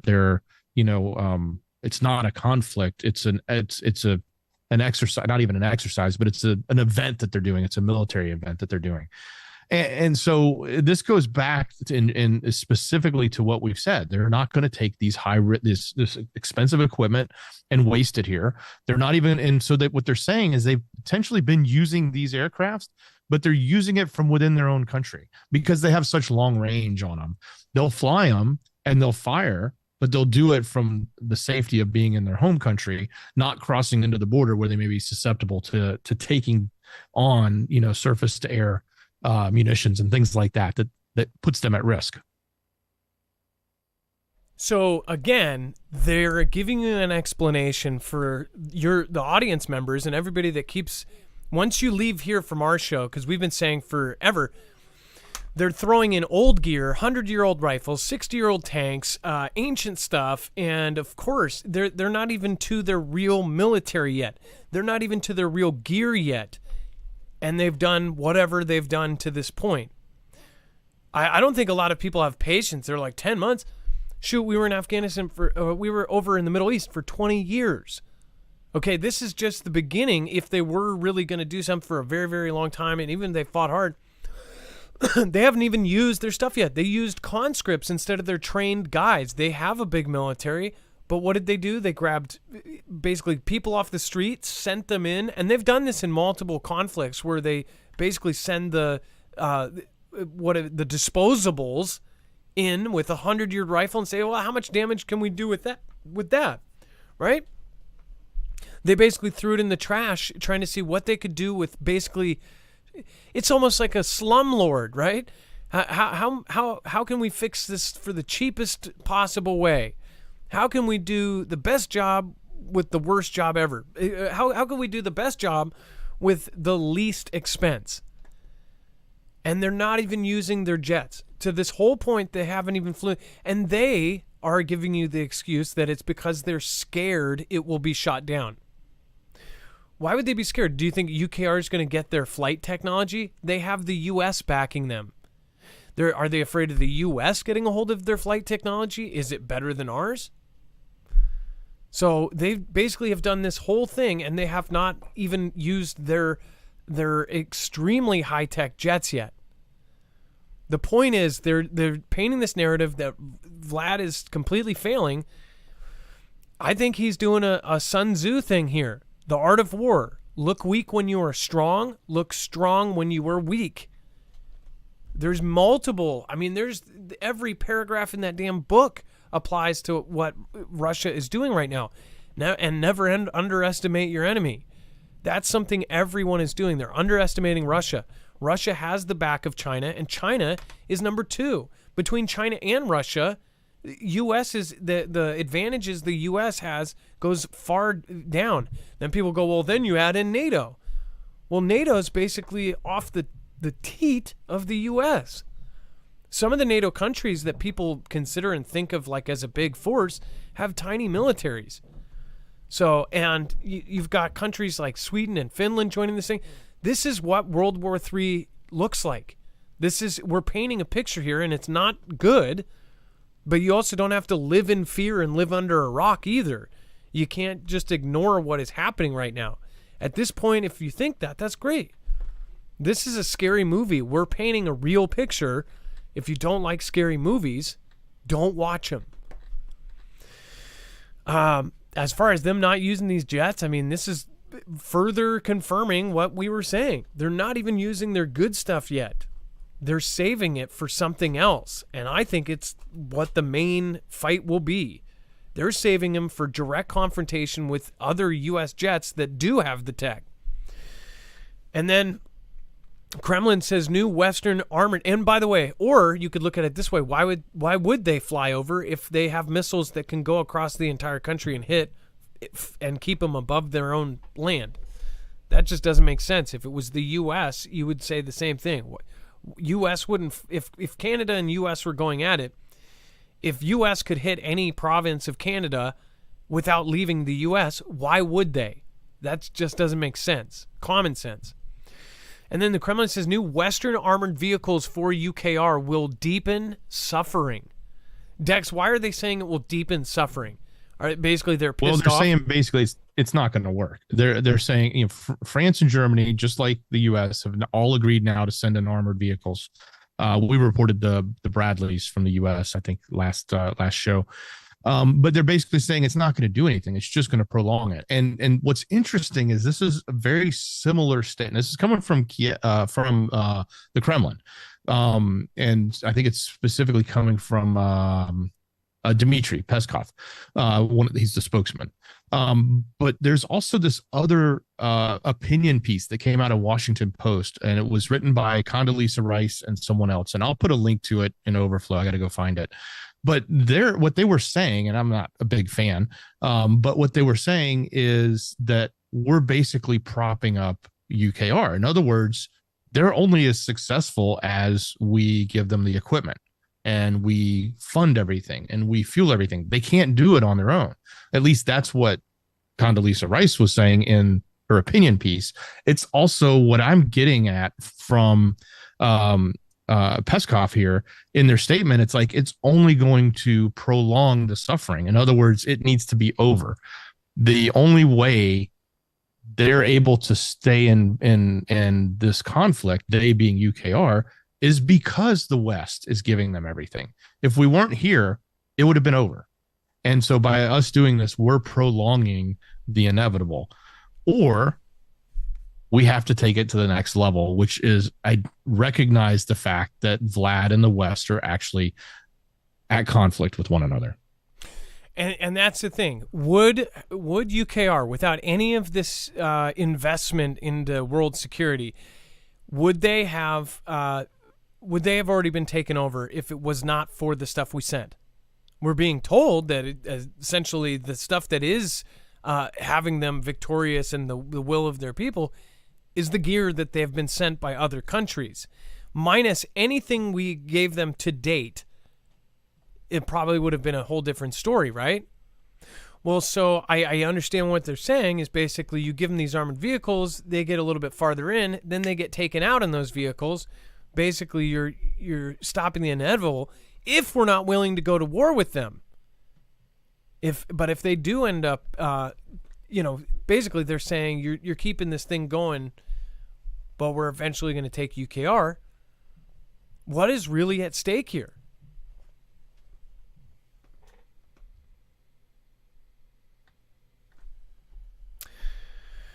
And then Russians brought their only aircraft carrier critical condition to critical condition and looking at those responsible. Can you cover this, Dex? And there's one right before this I need to reload because I just closed it. Yeah, so what's happening, we've talked about the fact that the ship was on fire. It was in dry dock. They brought in a dry dock to work on it. It caught on fire. And let's not forget, it literally, the headline says it, and it's the truth. It's their only aircraft carrier. They only have one. Okay. It's in dry dock. It's been on fire. It's having all sorts of damage. It's basically, turning into this giant problem sitting in the water. And they're starting to basically point the finger now. They're trying to point the finger at everyone from the defense side to the shipbuilders. The shipbuilders are pointing to the other side. So it's kind of a joke now, at least from the press point of view, that this ship is, in such disarray and it's sitting there and in need of repair, and they're trying to repair it, but then they just keep messing it up even worse. It caught on fire and it's, not usable, and it's the only aircraft carrier they have. Not that it necessarily would be make any significant difference in what's going on, but it could. I mean, if it brought more planes from, say, the south, because it was sitting in the water, it might offer them some advantage. Now, as far as pointing fingers, we don't know what's really going on here, but I suggested this might have been some sort of sabotage by some sort of spy, like a spy movie. Now comes to one of our main stories here. So this is the rumors that have been going around. First, want to state that there's a bad side and a good side, and there's a bad side to if they're true, and there's a bad side if they're false. There is a good side to if they're true, and there's a good side if there's false. This is, we've talked about the general SVR, which essentially they say are the equivalent of Russian CIA type stuff, basically their KGB type stuff, that the general SVR telegram is something that has been pushing all of the mainstream media to be talking about these cancer claims, right? And since they are they're made up of possible former KGB or former, Russian CIA, then people are questioning it. But what is being said here is pretty huge. Now, the good news is if this is false, then we can completely poo-poo away the general SVR. But the general SVR, to my knowledge, has not made this specific of claims before. And remember, they're saying that this is basically Russian CIA, right? So that's also, it could be totally fake. We could totally throw away all of that. If this is true, this is very bad. It says Vlad has called for full mobilization, and this is from the general SVR from today, 1/9/2023. That Vlad has called for full mobilization and announced that mobilization efforts will begin on January 18th. That is in 9 days from now. So I'm not throwing this date out there. The general SVR is. This is a Telegram group that media has been using for now months about claims about cancer, about all sorts of other things, and they say it's the Vladian CIA. It says that he supports a proposal to call on people who have already left the country and are banned from returning as part of the mobilization process. So basically the people that skip town because they didn't want to serve, those people will be able to come back if they serve. So I wonder if there's a way to do that, right? It wouldn't possibly grab them. The ban on travel abroad will be introduced. A ban to travel abroad will be introduced along with the declaration of martial law, which is expected to occur around the anniversary of the outbreak of hostilities in UKR. So at the 1 year mark, right? It says Vlad has ordered the leadership of the security sector to prevent any political rallies or mass events, including those in support of the current government, until further notice. That's weird. And it says he has instructed them to prepare and conduct exercises to evacuate the country's leadership in the event of a nuclear war, with larger exercises planned for this year. It says he has mentioned that preparations have been made for, quote, big events that will occur this year, but did not specify what he meant. Participants noted that he appeared pale, frequently coughed, and seemed tired. They're saying that this was all said at a meeting that just recently was held. So somebody was in on that meeting and said these things. Now remember, we have until the 18th, and if nothing happens, either it's because this got out and it didn't happen, or we can completely just poo-poo this general group, and now they've put a date and very specific things, and if it doesn't happen, they're not going to have credibility anymore. But this is not something that anybody wants to hear. This sounds like something big is going on. Where this comes into the whole Noah's Ark thing, a few weeks ago, there was a thing that was covered that where a plan leaked called Noah's Ark. That Noah's Ark is as kind of bad as it sounds. It was the media portrayed that as it was in the case that the Russian government was about to be taken over and they completely lose and UKR starts taking over Russia. It was their escape plan so that all of the leadership could leave and be safe. And it was called Noah's Ark. They dubbed it Noah's Ark. Mind you, these are the same people that claim they have a nuke that can cause a 1,500-foot wave and have threatened the U.S. with this same nuke, causing a tsunami that would literally be a radioactive tsunami that would be higher than the World Trade Center. And that would careen over, basically every coastline, right? If it careens over theirs, and if you cause a 1,500-foot wave, I'm pretty sure no matter where you are in the world, or if it's connected to that ocean, it's going to cause something somewhere else. And they're calling their escape plan Noah's Ark. Now there's rumors that they are actually trying to practice this in case of a conflict. Now I hope none of this happens, But this is some pretty scary stuff. So I hope I didn't give anybody anxiety here. But remember, we have to keep faith. We have to stay strong. We can't freak out. And you have to understand that this is reality at this point. And I'm hoping that this is a skewed reality or a rumor or total propaganda. Dex, this is quite terrifying if it's at all true. Well, I'd like to clarify the date.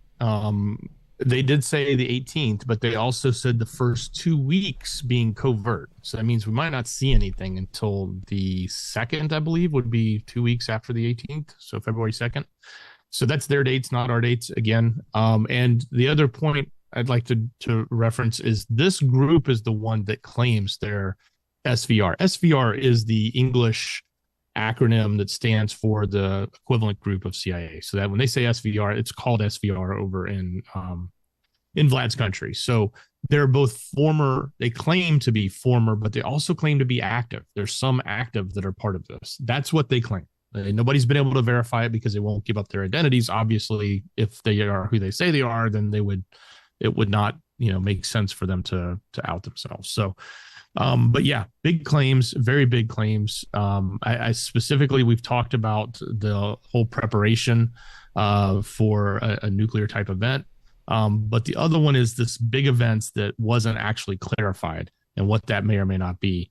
And then, of course, we got the mobilization. So we'll be paying attention to all of this. We're going to watch it closely. By the way, this group hasn't published in 11 days. This was their first post in 11 days. And before that, they were posting almost daily, maybe not every single day, but they were posting pretty regularly. So it was kind of interesting to see this lull of quietness. And then boom, all of a sudden something came out from them. Well, and by the way, on top of this, you have many people in his circle falling out of windows. And I almost wonder, if something comes out from this group and then they start looking inside their group and they're throwing people out of windows, whoever is the real person is like, I don't want to be thrown out of a window. I just say maybe there is somebody who is good or something. Maybe it's somebody who doesn't want to see WW3 and is putting out the information so it doesn't happen, right? So he leaks this. Now all of a sudden the cronies have to look inside their circle or everybody that was at this meeting and say there's a rat here. Even if it's a small group, it's hard to find somebody if they are taking private information from a private group and taking it out of that. I mean, it is. So unless they specifically, and this could be a double play where they're trying to figure out who, if the SVR is real, they're trying to figure out who is in it. So they do a very specific message in this meeting. And if something leaks by, what do you call it? They basically, if that specific message is communicated, then they know it was somebody in that room and they're doing the process of elimination. And they tell 11 people specifically or something that it's something else. Who knows? It could be something like that where they're trying to find the rat. Or it could be complete Ganda. Either way, it's something that if you add in some of the other weird stuff that's been coming out, it's very freaky. Especially 3 days before the plan called Noah's Ark came out or was leaked, 2 days before it, Elon Musk ended up specifically tweeting a picture of a 1969 painting showing a space rocket being loaded up with 2 of each animals. And it was called Space Ark, right? And it's like Noah's Ark, but in new times. And you think about all of this weird stuff, like all the elites, investing in these rockets to get off of Earth and to go to Mars. And it's just flipping crazy. What if they do have some sort of information that we don't have? What I thought was weird, and this is just a side thing as far as the Don't Look Up thing. I watched that again, and I don't know if you guys saw the cameo by the guy who plays Captain America, Chris something. He ended up playing a cameo, and his name was Devin something in that movie. And he's shown in front of a movie poster, and that movie poster is almost exactly the tweet that Elon Musk shared, the "oh shh" tweet, where it shows an astronaut on the moon looking at the Earth and an asteroid going straight through it. And in the very 10 seconds of that movie, they show that "oh shh" that tweet, that meme. And that is another tweet that Musk shared years ago.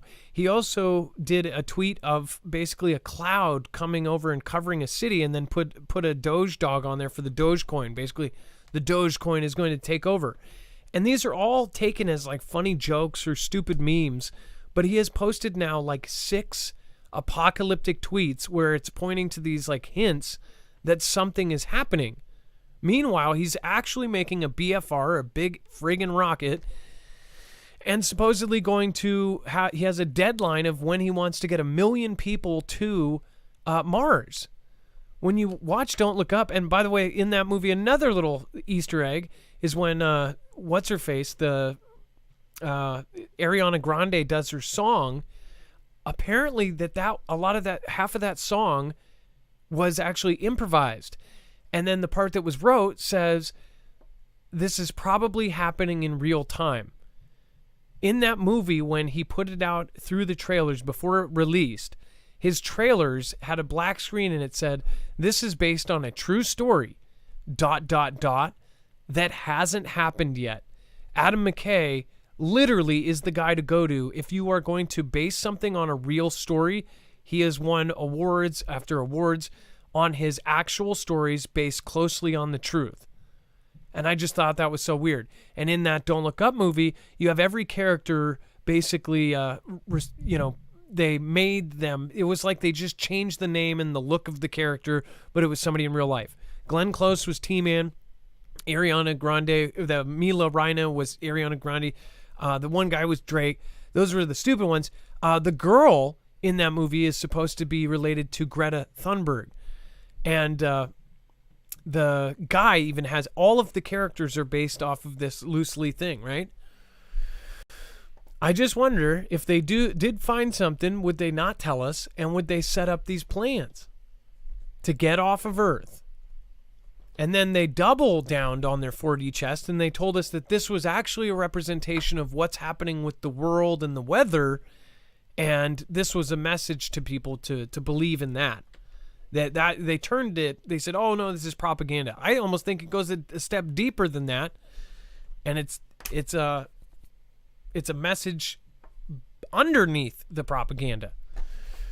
Which, by the way, once you realize and you watch that movie, you'll realize why it is propaganda and who it was slighting on both sides. Dex, do you want to talk about the travelers' rush to take advantage of China reopening? Well, there's an event happening. It happens every year. It's the Chinese New Year, and it's a big travel period. It's a big vacation period. Everything shuts down. And everybody, a lot of people there, not everybody, but a lot of people there have been shut down and not been able to travel. Their borders have been closed, so they couldn't leave the country. They'd like to leave the country. They like to go to lots of different places. So all of this is sort of coming to a head in the sense that the restrictions were lifted, the borders were then opened, and they're at seeing these peak levels of illness. And we've seen the reports of, the lines, wrapped around the blocks for getting into a crematorium. We've seen, hospitals are overflowing. We've seen all of this stuff that they're telling us. And at the same time now, the amount of travel and the rush of their population to travel and get out of the country is happening. It doesn't mean they're trying to get away from, like, they think something bad is happening there. I mean, maybe they do, but it's a normal activity. It's a normal activity that happens at this time of the year. And it's also normal to think that they haven't had the opportunity to do this, and now they're being allowed to. So there's this huge mass push for people in Xi's country to actually travel outside of the country. And that's also a concern. And that's why we've talked about some of the things that even our administration, some of the other countries were starting to do with the flights coming in via testing and other stuff like that. But got to put it in, you got to understand why it's happening. But the timing is also like, it's timed perfectly. It's also timed perfectly to 2 years ago or 3 years ago now, when this happened, going from 19 into 20, same time period. So I don't know if history repeating itself. And not to mention, a tabletop exercise was done right before that went through so many specifics, down to social media, getting rid of people that possibly questioned what they were doing to protect us. That same thing was done, only this number is now into the billions, over 1 billion people that would pass, and it would be much, much worse. And that is an exercise that we linked, and again, it's called catastrophic contagion. If you Google that word, you will find it. Or actually, I don't know if you'll find it right off DuckDuckGo or Google or any search engine. Or go to our website, and you'll see the show. We covered it in detail. It's really crazy to see this happening, and a lot of people are questioning, is this 2.0? The movie Songbird, talk about predictive programming. If it was 2.0, what in the world? In the movie, that was called CV23, or it was called that 23, right? And it actually shows in the movie how it progresses and how this new one affects your brain. Well, that's what I believe that's the same symptoms it has in the tabletop exercise. Just weird. Also, if you go back to the event that happened before 2019, so eerily close to what actually happened, it's not funny. If you look at this next one and think, well, if they're at all reasonably right about this possibly happening, this next one's going to be absolutely horrendous. But they also could make it sound a lot. I think they have to step it up because people aren't afraid of the previous one anymore. But think about it. Xi, in the last month or two, just dropped all of the restrictions overnight. And now everybody's buzzing and traveling and doing everything. The timing is it's absolutely, it's insane. Before we move on, I do want to remind you, make sure to go over to marfooglenews.com/energy. This is a way to back up your power. If you don't know about solar generators, this is definitely one of the best out there. This is an investment. It is an incredible, incredible device. Again, this is a modular solar generator, which means after you get the head unit and the first battery, you can actually expand it up to 96 batteries. They stack like Legos, and they actually lock in place. So once you have the one, you can actually put 5 in each stack on the bottom of it, and then lift it up and take it with you. The reason it's cool is it's definitely a very, very simple thing to use. You end up plugging this into some solar panels, put them out in your yard. All of a sudden, you got power coming in. You can also charge it as a battery bank from your wall to always have backup power stored and just kept. Again, this basically grabs that power, stores it in the lithium battery, almost like a giant cell phone battery.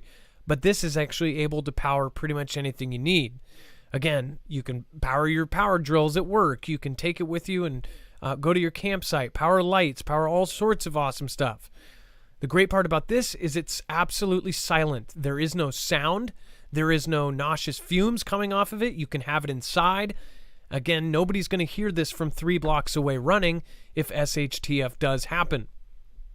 Also, great thing, go over and check out the X2. This is a all built in one, so this one is not modular. This is more of a system for somebody who just wants it all packaged in one, and a really, really great battery.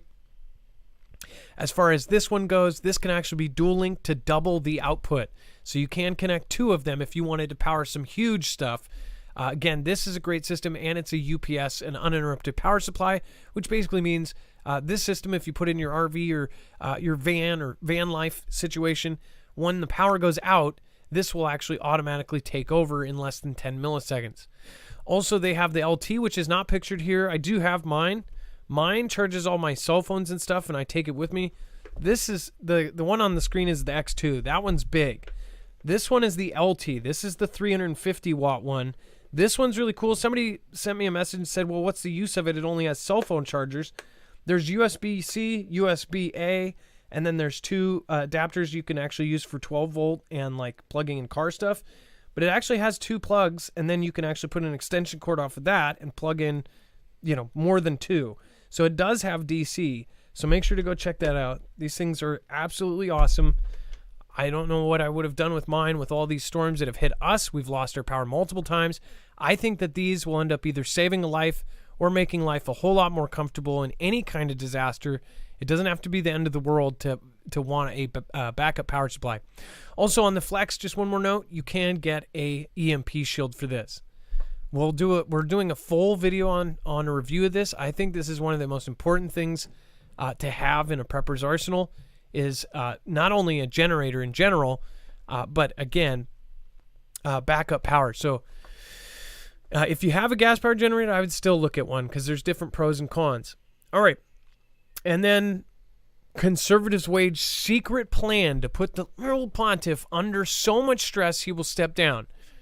Dex, do you want to talk about this? This is again. Well, it seemed like when the former Benedict was there, the opposite side or the right side, whatever you want to refer to these differences between them, the people had somebody to at least lean on, rally on, and say, at least we have him there. But now that he's gone, it seems like there is maybe an opportunity to make a shift back. And that's what we're sort of hearing here is that the other half of, or the opposite side, the polar side inside the vat there, wants to make the shift and push him back out, or at least get him to resign. There's also a cardinal, I believe, who had just released a book or is in the process of releasing a book. He was the person in charge of taking care of Benedict. So he also had a very interesting perspective because he was as close as you could possibly be to both of the pontiffs, and one being more adversarial towards him, obviously the current one. So there's potentially some dirt to the extent that holy men can dish dirt. It's not going to be like an expose you would see from other people that write books, but it definitely will have its opinions and insights there, and some of it's already being leaked out as we speak. So keep your eyes open. Who knows? Maybe something will go down here in the coming year or so. But at the end of the day, he is also 86, so he's getting up there in age. So, an illness could cause him to resign, or he could, get to a point where he's not capable anymore. And the last one was super traditional, conservative values. This one has, I think, broke records for that church, saying things that no other pope has ever said before. And we don't need to go into all of that. Most of you already know all of the things he's said. But he's come out in support of many non-traditional things that people are like, what the heck? What's going on? So what I noticed too is every 4 years, it's like you have a Dem in office, and then after that 4 or 8 years, they want the opposite. They hate him so much. Doesn't matter. That's why I said I would never want to be a president. Doesn't matter what side you're on. You're always going to have the other side absolutely hating your guts. So, I mean, it's like, what other job do you have where half of your customers absolutely want you out and gone? No matter who you are, you're going to have, people criticizing every single decision you make.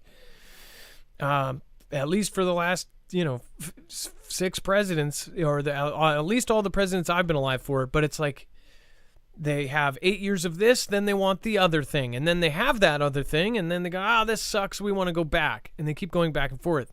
I wonder if it will end up like this with the church, and if this will end up with this where, and it seems like last time it was like they wanted revenge against all the stuff that went down the prior term. It seems now they are doing things that are just over the top to get revenge. It almost seems like petty revenge against the people that were in power before. That's just my take on it. What's yours? Speaking of which, Thank you. And then Ian DeBow said a good gas-powered generator costs $1,000. I don't know if somebody was commenting on the price of the energy. The energy is not cheap, and again, that's an investment. What I do know though is I had 2 cheap solar generators, and they were absolute crap. If you see the YouTube, I'll just say the YouTube generators that you see on ads and stuff, and they'll usually attach a name, and I don't even want to say it because then you'll associate, but there's like Patriot this or Patriot. They'll basically reach out to a certain crowd, and then they'll say, oh, this is an awesome thing. They're made from the crappiest crap. When you get energy, it's like a tank. But as far as like a good gas generator, you can also go to the cheap side too.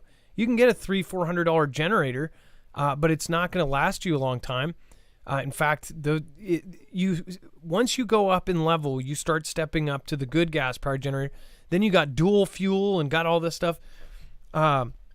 Dex, you know all about that. Yeah, it took you didn't even want to pull the trigger on a generator because you had to have the right things. And it's like as you go up, you literally have to have all the stuff for both gas, dual fuels, all of it.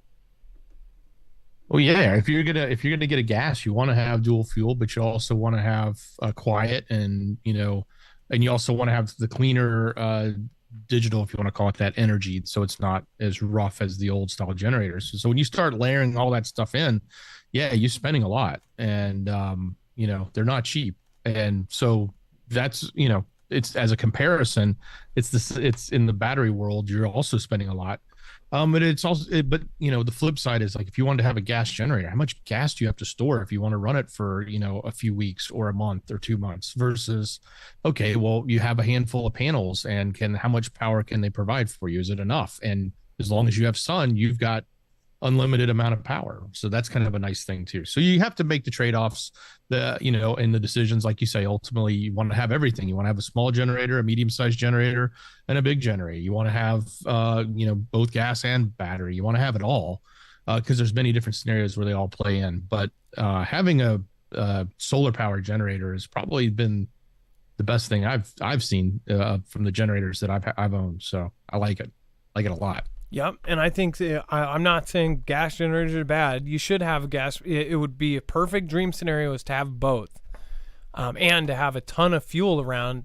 Again, but not everybody. People in apartments have messes. They can't get a gas powered generator, or they can't store fuel in their apartment.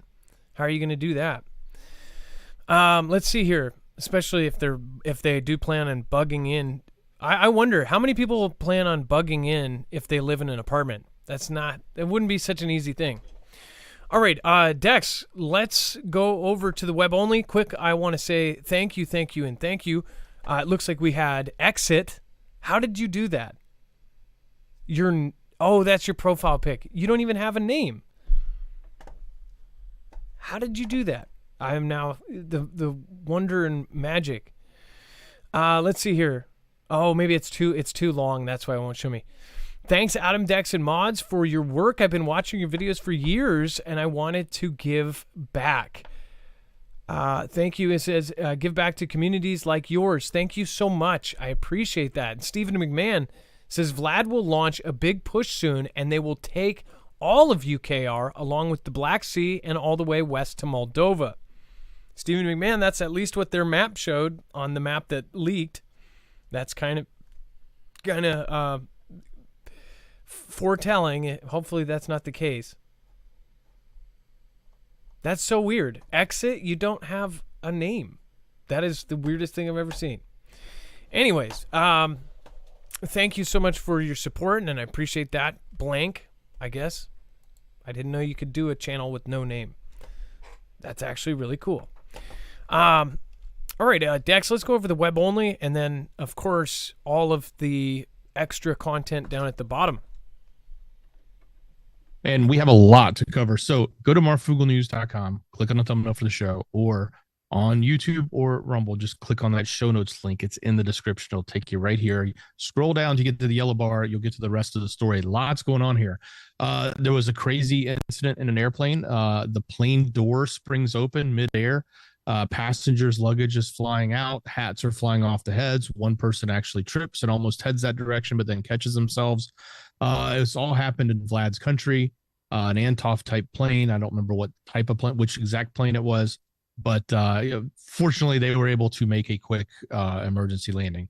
There's some actual video on that. If you want to go see it, make sure you go to the website, click through to that link. They're talking about taking away and banning gas stoves of all things, and they're claiming it causes the pollution from it causes asthma in children. At least that's one of the big claims. So if you want to know more about it, you can go read. That seems like that's a huge one. I think there's a ton of people that just love cooking on gas. I would cook on gas, but I don't have gas. We have only electric here. So, but yes, that's definitely a hot topic for many people. Sweden trying to join NATO. Yeah, literally hot. No pun intended. Sweden is still trying to join NATO, but they're complaining that Turkey has too many asks. So if you want to know what's going on there, head over. We do have updates on the conflict in UKR. They're there, additional stuff that we didn't cover. If you want to get the rest of the story, a lot of the political updates going on from MTG to T-Man and what's happening with the change in the House. So some stuff going on there. Of course, we got a little bit of an update in addition to what we already covered with Brazil and with the pontiff. So that's there as well. Some of the updates with the trial, and then some updates around what's going on with the royal family. I know it's not a subject that everybody likes, but some people do, and especially those folks in the UK. I know it means a lot to you guys from your heritage standpoint. Updates there. And then apparently in our capital, they are going to be hanging signs that say "Thou shalt not," and that will be the word that goes along with "perish," as a means of trying to stop people from doing that. So I guess putting up one of the commandments, so to speak. I don't think they're looking at it in that way, but they're literally going to be placing signs, about 2,000 signs throughout the city saying "Thou shalt not ill." Okay. If you saw a sign like that, would it make you not want to do it? I don't know. I don't know if that's the most effective way to stop it. They might want to put that up for their employees, kind of like a wash hands before you go back to work. Like, don't take the lives of unarmed people or something. I don't know. Something like, but yeah. Exactly. I totally agree. Well, hey, that's it. Marfooglenews.com. Head over there. There's other stuff we didn't even talk about. Click on the thumbnail for the show, or if you're on YouTube and Rumble, open up the description, click on the show notes link. It'll take you right here. By the way, the Prince Harry claim, they're absolutely nuts. There's so much there. Go down and check it out. Thank you to our wonderful mods tonight. I appreciate everybody that popped into chat. Truth Iris, thank you. Thank you, Ilea. World News Report. What's going on? Chance Paladin, Jennifer Gilbert, Comet Moon. What is happening? Paul Stasny, Pool Noodle, Lisa R. Hall. Let's see here. Terrabile, Scratch. Let's see. Greg Martin is up here. Thumbs up. Marf, Dex Mods. What's going on? Jammer. Hey, Jammer, I'm glad you're back. I'm hoping you feel better now. A lot of us were praying for you. I know you've got some issues with your health right now, so hope you're doing well. CJ Blaze is in the house. Make sure to go check out her channel. She is over on marfooglenews.com/friends, along with Ilea. Wages World, again, great channel. It covers all of the solar events and dual streams over on Tommy and the Lifeboats channel. So make sure to go check that out. Very, very cool stuff. Thank you, everyone, for stopping by. Thank you over on DLive for everybody that popped in, including Vault11. Thank you. Says, it may seem like I'm not here, but I'm always watching. Well, that's not creepy at all, and I love you. All right, have a good night, guys. Be safe, be prepared, and Marf out. It's time for the shoutro. It's not an outro. It's not a shout-out. It's a shoutro.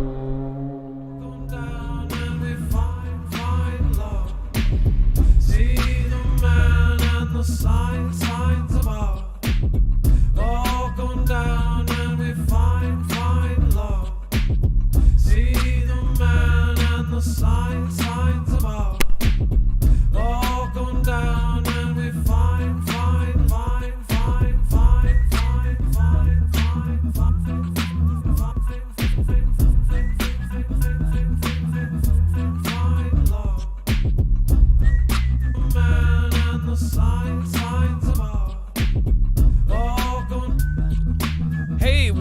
report. By the way, I think somebody is pretending to be you in comments. Somebody has actually used your name and said a lot of bunch of like rude things, very out of place things. So I would check. I know people have, made fake accounts of mine. So I would check on that. They keep saying things like, just rude comments in general. So you might want to check. You might have a hater out there pretending to be you. All right, thanks. Everybody, love you. And the signs above all come down, and we find love, love, love, love, love, love,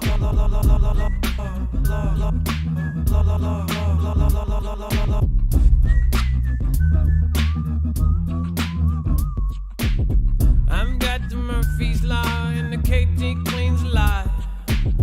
Bottle of Carter and no fire brings a lie. Aberration, all they say, and everyone